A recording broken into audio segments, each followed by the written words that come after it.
देश को वो डेमोक्रेसी से अलग करना भी चाह रहे हैं, डेमोक्रेसी खत्म करना चाह रहे हैं, भारत का संविधान खत्म करना चाह रहे हैं। ये उनकी प्लानिंग है। हमारे देश का नाम जो है इंडिया, दैट इज भारत।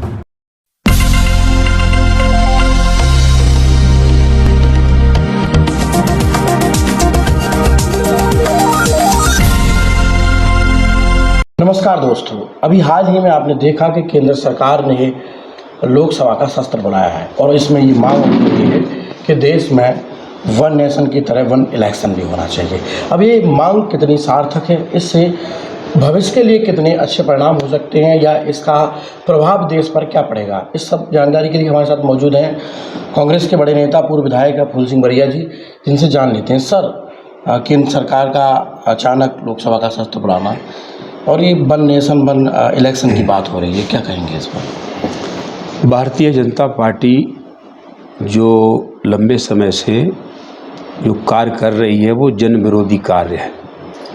और जनता के विरोध में कोई भी कार्य करेगा, जनता उसके विरोध में हो जाएगी, फिर वो कभी चुनाव जीत नहीं पाएंगे। तो हार के डर के कारण अभी उन्होंने कैसे रोका जाए इलेक्शन, इसकी लाइन निकाली है।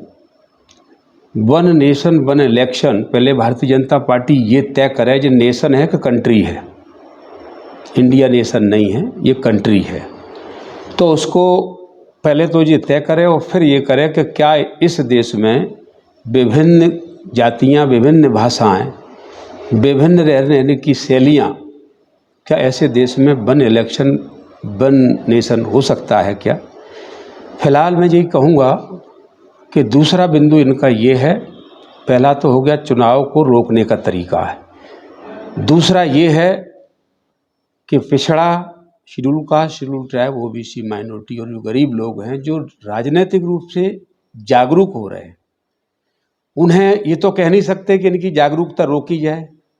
वो तरीका ही ऐसा बना देंगे कि जागरूकता अपने आप रुक जाएगी।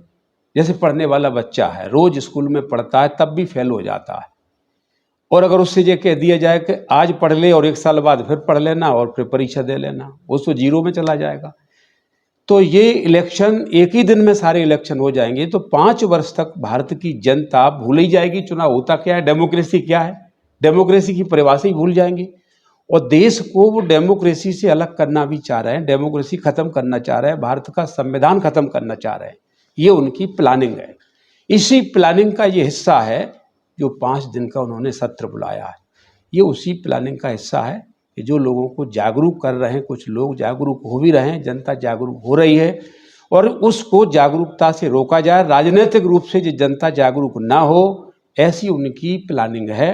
और ये राष्ट्र विरोधी प्लानिंग है। मैं समझता हूँ कि इसमें किसी भी प्रकार का ये संभव ही नहीं। वन नेशन वन इलेक्शन की जो उनकी थीम है, ये संभव ही नहीं है। कहीं ना कहीं इसका ये असर यहाँ भी देखने को मिल रहा है कि जिस तरह वन इलेक्शन की बात हो रही है, तो इस तरह शस्त्र बढ़ाकर विपक्ष को तो उधर सोचने पर मजबूर कर दिया है।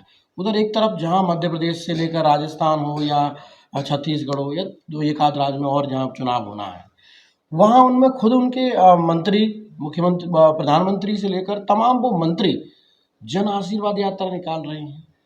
तो कहीं ये तो नहीं है कि आपको उधर भ्रमित करके वो नहीं, देखो, उनका प्लानिंग हिंदू राष्ट्र बनाने की है।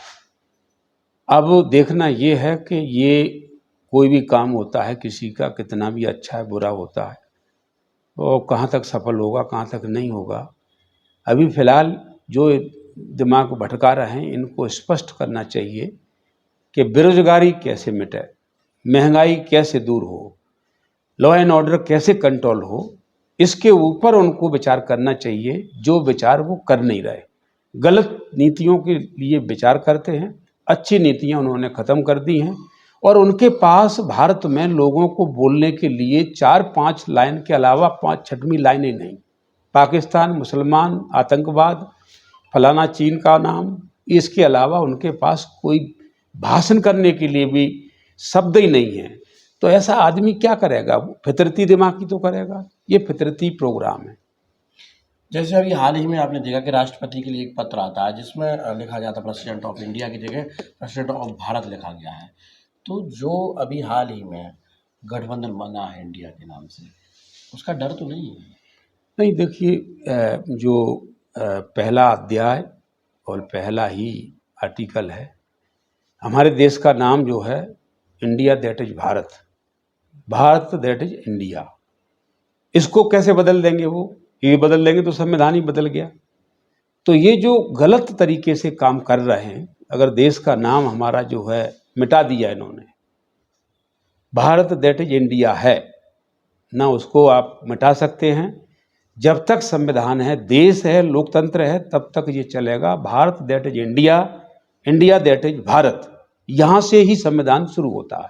प्रस्तावना के बाद उसका जो स्वरूप है वो यहीं से स्टार्ट होता है। तो वो कुछ के लिखने लगे, वो कुछ भी करने लगे, उससे क्या होता है? और ये इनका जो इंडिया जो नाम रखा गया है, ये इंडिया नहीं है, ये तो फुल फॉर्म का एब्रीविएशन है। संक्षिप्त में जो लिखा जाता है वो नाम है, बाकी उनके अलग अलग शब्दावली है। उसको इंडिया कैसे समझ सकते हैं? वो शब्दावली अलग है। तो उसके ऊपर ये जो कर रहे हैं कोशिश, मैं समझता हूँ ये कोशिश उनकी बेकार की है। मध्य प्रदेश के चुनाव में इस बार कांग्रेस की किस तरह की रणनीति है और किस तरह कांग्रेस की कांग्रेस की सरकार लगभग बन चुकी है, सिर्फ कांग्रेस की सरकार की बनने की फॉर्मेलिटी रह गई है, और थोड़ी बहुत बहुमत से नहीं, भारी बहुमत से कांग्रेस की सरकार आ रही है, इसमें कहीं कोई रुकावट नहीं है। चलिए, बड़े बहुमत से कांग्रेस की सरकार आ रही है और कहीं रुकावट नहीं है, ऐसा कहना है कांग्रेस नेता फूलसिंह बरैया जी का। तो फिलहाल आप देखते रहिए, बने रहिए कैमरा पर्सन जितेंद्र के साथ, ब्यूरो रिपोर्ट, लोकनायक न्यूज़ भोपाल।